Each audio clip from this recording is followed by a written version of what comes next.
A's Extra. At Veterans Field in Chatham, Massachusetts, I'm Dan Duva with former Chatham A's closer Derrik Lutz. It's time for Duva's Dugout.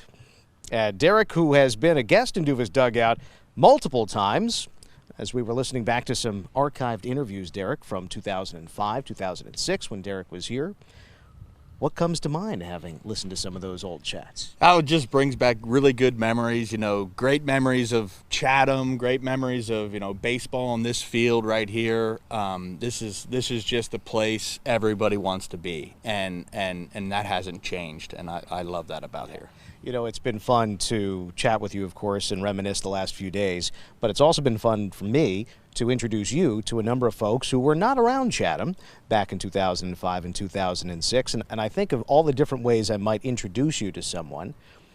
How do you like to be introduced as it relates to your connection to the Chatham A's? I like former closer of the Chatham A's, 2005. Everybody talks about our team being one of the best teams that never won a championship in the Cape, and that was a special group, and I love that when somebody says, "Oh wow, you were the closer," that's a great honor. And I also like to add in the fact that you gave up, and I normally don't tell people, I ask, guess how many earned runs Derrik gave up the entire 2005 regular season? And, they'll guess 5, 3. But the answer is... 0, right? 0 runs? 0 yes. runs in the 05 regular season. First of all, how the heck did you do that? I don't know. I mean, we had a great defense. We had Chris Coughlin's, the Evan Longorias, Todd Frazier's. You have guys like that behind you. And for me, I was a sinker ball pitcher, so I needed those guys in the infield. But looking back, those guys clearly they could play a little bit. Yeah, so. and you were at George Washington University, where you were sometimes a closer, sometimes a relief pitcher. What do you recall about the role that you thought you would have here, especially against some players who were coming from Power 5 conferences? Oh, that was definitely a big concern of mine, because I kind of flipped back and forth. I was a closer at GW as a freshman, and then I went as a starter as a sophomore. And coming up here, I didn't know what I was going to do. Nobody told me what I was going to do. And the first day I arrived, I sat down, and Schiff goes, "Here, come get on the cart." I get on the cart with him, and he goes, "Listen," he goes, "I need you to be the closer for the Chatham A's." And I said, "You got a deal." I'm like, "You got it." And he goes, that was pretty cool. That was awesome. Especially considering the likes of the other pitchers on that staff. You had starters like Andrew Miller and Jared Hughes and Robert Woodard, not to mention David Huff and Chris Cody. You look into the bullpen, there you are as the closer. Got a setup guy in Brooks Brown, who, by the way, his ERA that summer was sub-1. Mm-hmm. You had Matt Danford, Josh Santeri. You just had a monstrous pitching staff. And as we can go through the history of all of those players, you mentioned John Schufner, who has retired now 5 years since he stepped down after the 2017 season. What do you remember about meeting John Schufner and having him as your manager? Well, Schiff was he was a great guy. He was a player's manager. He wanted to do what was right by the player. And there's a lot of guys that say this is the transition to Major League Baseball. And Major League Baseball, that's what everybody wants. And I feel like this was the place to be, and Schiff was the manager to go to, because he adapted that same philosophy, that same mentality of, I'm going to take care of my players and they will take care of me. You seem to be one of the players who took care of the other players. How would you describe your role on the team, not so much as closer, but as ringleader? Yeah, I mean, everybody wanted to get together every night, and somebody had to be in charge of all that, and there was multiple people. That was the great part about the group. Everybody would come together, and we'd make plans, and it was just an awesome time and an awesome group, and it felt like family, and it really made it a special experience. It's remarkable to hear that. I mean, the season is 2 months. Very few of the guys know each other very well, unless they come from the same school. What was the key to making that team come together as quickly as it did? I think everybody just knew how good we were going to be and how special the group was, and once everybody really bonded, it was all about the team. It was all about, hey, let's go out there and let's just have some fun. Let's make the best of this 2 months, 2.5 months, and let's see what we can do. And we all helped ourselves out in the process, and it was awesome. Yeah. And, of course, you did come back for 2006, but that was shortly after you had been drafted by the Cincinnati Reds, and I want to ask you about that. But let me first ask more broadly, if you think about some of your great Chatham memories, whether it's on the field or off the field, what comes to mind? Well, I mean, I tell the story all the time. In the playoffs 2005, we didn't win. We didn't beat Orleans in that series. But at the same time, that was an appearance I gave up my first run.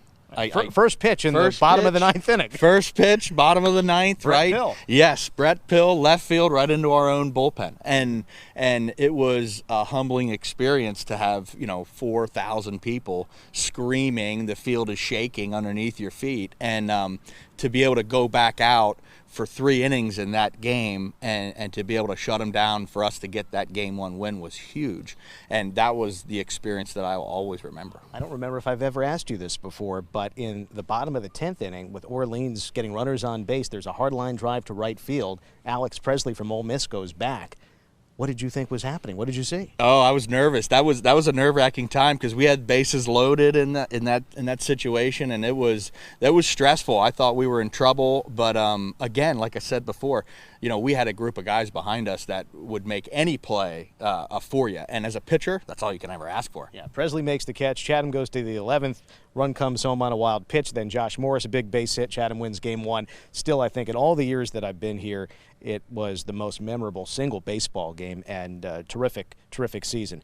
But then I mentioned you come back in 2006, but that might not have been the plan for you. What's the story? No, definitely not the plan. So I went back to George Washington and for my junior year, just before draft time, and had a little bit of an elbow issue and just wasn't quite as healthy as I needed to be.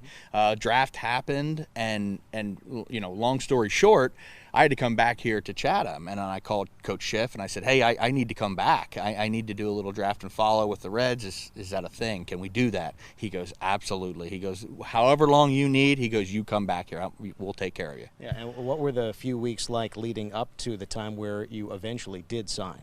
They were good. Again, anytime you're in Chatham is a good time, right? But very stressful because you had to go out there and prove yourself. You were proving yourself to a group of people that had already taken you. They had your rights, and it was, hey, look, I need to see if you're healthy or not. So every time you went out, it was a pressure-packed situation. Yeah, and that is in the midst of another very important development. As I mentioned a few moments ago, I think of introducing you as Chatham A's closer from 2005, guy who had a 0 ERA in the regular season that year. But then the next thing that comes to mind is something that has almost nothing to do with baseball, and that is a certain Cheez-Its box and a relationship that came from it. What's that story? Absolutely. So, I met my wife in Chatham, which was fantastic. I met her in the bullpen. We were doing things that guys do in the bullpen, trying to meet people in the stands, and met my wife, and that was a pretty cool situation. So, from there, I have 3 great kids. We come back here. We have a home here on the Cape. We have a family business that's here on the Cape. So many good things have happened from Chatham that every time I come back here, it's just, I just love this place. And you meet Danielle in the bullpen in 2005, and then you decided when you were choosing a place for a wedding, rather than your native Pennsylvania or her native Florida, you chose... We're going back to the Cape, right? So, we went to the Winslow Estate in Orleans. I had the most beautiful wedding there, had a bunch of family, friends. It was just and people an awesome from the Chatham A's. Exactly. Too, as I recall. Absolutely. Yes, absolutely. Host families, members from the team. It was a great experience, and it's changed my life for the better. Yeah, and the broadcaster, I think, made an appearance as well. Uh-huh. The cool part about all of this, I'm sure for you, has to be coming back not only with your wife Danielle, but also with the kids. What do you see in your kids when they see this? They're getting to the age now where they're starting to really understand. They're starting to understand baseball. I have a 13-year-old and an 11-year-old that are both boys, and they love the game. One loves baseball, one really likes, the broadcasting side of things. And to be able to show them around and show them what this is all about, how the whole production happens of not only the game, but the radio, the video, everything. That is just it's an awesome experience for them. If I'm not mistaken, I believe you were not only the closer for the Chatham A's in 2005, you might also have been given the title producer of Duva's Dugout that year. Is that right? That's right. If I had to take a guess, I want to say I do hold the record for most appearances on Duva's Dugout, and I am proud of that. Right, we're adding to that right here, exactly. Clearly. Yes. Clearly. Well, when you think about watching these guys out here now and having kids who are playing baseball, your experience having played here, what do you think you'd want the current group of Chatham A's to know? Well, I think if I could tell them one thing, it wouldn't be anything about the actual game itself. I think it would be on the outside to just soak this all in, right? Soak the experience in. Take the fact that these kids, they look up to them as, you know, something more. Like they don't necessarily know that you're just a baseball player. They think of you as more than a baseball player. And to take that experience and just soak it in, because at some point in time that won't be a thing anymore. And it's fun, you know. Sign every autograph, talk to every kid, give away as much as you possibly can.